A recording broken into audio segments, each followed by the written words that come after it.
ننګرهار چې د هیواد په کچه د اوړي په موسم کې د ګرمو ولایتونو په سر کې ځای لري، د معمول سره سم په دغه ولایت کې د ګرمو سیمو ښوونځي د 3 میاشتو لپاره رخصتیږي. دا رخصتي زده کوونکو ته د ارامتیا غوره فرصت دی او هم کولی شي د راتلونکي کال لپاره ښه تیاری ونیسي. د ننګرهار اوسیدونکي واحد الله جاوید د ښوونځیو له زده کوونکو غواړي په کورونو کې درسونه ووایي او یو شمېر نور دی د ښوونځیو مضامینو ترڅنګ د کمپیوټر او انګلیسي ژبې کورسونه هم تعقیب کړي.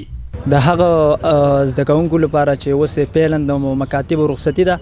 دغه 2.5 میاشتې یا 3 میاشتې د مور او پلار او د ورونو څخه مې ولا غوښتنه دا ده چې د خپل ورونه بچي د آینده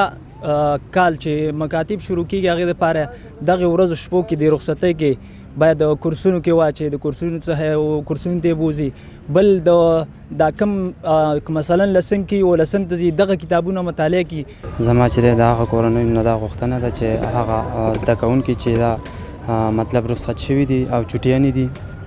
نو د هغه په مور او پلار او والدینو باندې زما دا غوښتنه ده چې تر څو د هغې سالمه روزنه وکړي، مطلب خپل درسونو ته یې ونیسي او په هغې باندې چې دی خپل درسونه ووایي. شاهد ایوب چې ننګرهار کې د شمس الدین افغان علي لیسې زده کوونکی دی، له نورو زده کوونکو غواړي د ګرمۍ له رخصتیو سالمه ګټه واخلي چې د پوهې په ډګر کې به یې ډېر څه ترلاسه کړي وي. اوس وخت کې د مکتب نه رخصتیانې دي او له نورو زده کوونکو نه مې دا خواهش ده چې په دغه 3 میاشتو رخصتیانو کې خپلو شخصي زده کړو ته دوام ورکړي تر څو له تعلیم نه لرې پاتې نه شي او په راتلونکي کال کې چې د دوی مکتبونه بیرته شروع کېږي دوی طبعا آماده وي.